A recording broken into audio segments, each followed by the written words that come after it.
प्रभाग क्रमांक 19 नीलमनगर परिसरातील उज्ज्वला गॅस योजना लाभार्थी महिलांना मोफत गॅस शेगडी सिलेंडर वितरण। प्रभाग क्रमांक 19 नीलमनगर तसेच परिसरातील उज्ज्वला गॅस योजना लाभार्थी महिलांना मोफत गॅस शेगडी सिलेंडर वितरण कार्यक्रम पार पडला। पंतप्रधान नरेंद्र मोदी यांच्या संकल्पनेतील भारत सरकारच्या महत्त्वाकांक्षी उज्ज्वला योजनेअंतर्गत भागातील महिला लाभार्थ्यांना 5व्या टप्प्यातील मोफत गॅस शेगडी सिलेंडरचे वितरण करण्यात आले। माजी नगरसेविका अनिता व्यंकटेश कोंडी यांनी लाभार्थ्यांना या योजनेचा लाभ मिळवून देताना महिलांना मोफत गॅस शेगडी व सिलेंडरचे वाटप केले। जनसेवक व्यंकटेश कोंडी यांच्या नेतृत्वाखाली प्रभाग क्रमांक 19 परिसरातील भाजपच्या कार्यकर्त्यांनी परिसरात जनजागृती करून या योजनेचा महिलांना लाभ मिळवून दिला आहे। गरजू महिला लाभार्थ्यांना मोफत गॅस शेगडी सिलेंडर मिळवून देण्यासाठी सामाजिक कार्यकर्ते व्यंकटेश कोंडी हे प्रयत्नशील आहेत। या योजनेचा लाभ महिलांनी घ्यावा असे आवाहन करण्यात आले। यावेळी भाजपा शहर चिटणीस नागेश सरगम, दक्षिण पूर्व मंडल अध्यक्ष अर्जुन जाधव, माजी अध्यक्ष शिवशरण बब्बे यांच्यासह परिसरातील महिला नागरिक मोठ्या संख्येने उपस्थित होते। काही ठिकाणी गरीब राहतात, शिलेवशन करतात,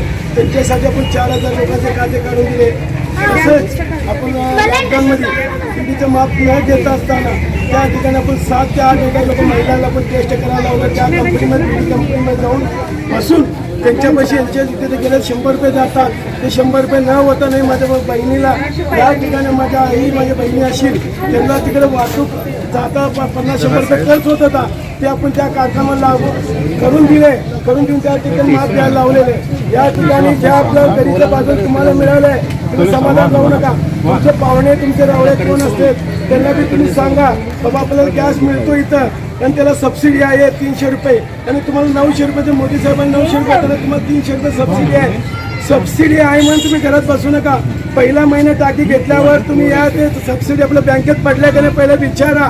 ते मला का 300 रुपये नाहीत नंतर एकदम वर्षाला 3600 रुपये एकदम तसं करू नका। घेतल्यावर 1 महिना वापरा, 1 महिना वापरा, टाकी घ्या। तुमच्या सबसिडी तुमच्या बँकेत पडायला का नाही ते पण येऊन आम्हाला सांगा, नाही तर तुम्ही बसशील ते पैसे दुसरे। सर्वप्रथम इथे राबवण्याचा त्यांचा आवाजाचा प्रयत्न असतो। त्यांच्या प्रयत्नाला यश मिळते आणि त्यांचं अनुकरण शहरातील अनेक कार्यकर्ते करत असतात।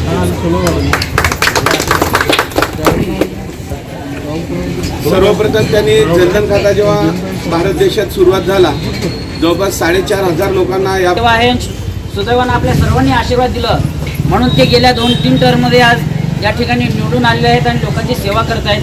तर त्यांचं कार्य निश्चितच वाखाणण्याजोगं आहे। कारण रात्री 12 वाजू दे 1 वाजू दे किंवा पहाटेचे 6-7ला पण कोणी फोन केलं की अण्णा पाणी नाही आहे, अण्णा लाईट नाही आहे, अण्णा हे नाही असं म्हणलं की थांबा मी येतो असं म्हणून ते उपस्थित होत असतात। आमच्या सगळ्यामध्ये तेच प्रिय आहेत की जिथं कमी तिथं आमचे व्यंकटेशांना उपस्थित असतात। तर खरंच व्यंकटेशांनांचं हे काम खूप वाखाणण्याजोगं आहे। दुसरी महत्त्वाची गोष्ट आता 150 गॅस यांनी मंजूर करून घेतलेले आहेत।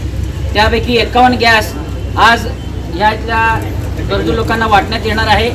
दुसऱ्या टप्प्यामध्ये आपले भारतरत्न अटल बिहारी वाजपेयी यांच्या वाढदिवसानिमित्त हे दुसऱ्या टर्ममध्ये त्यांनी उरलेले 50 आणि त्यानंतर तिसऱ्या टर्ममध्ये 50 असं 150 गॅस सिलेंडर उज्ज्वला गॅस माध्यमातून आपण लोकांपर्यंत त्यांनी वाटप करणार आहेत।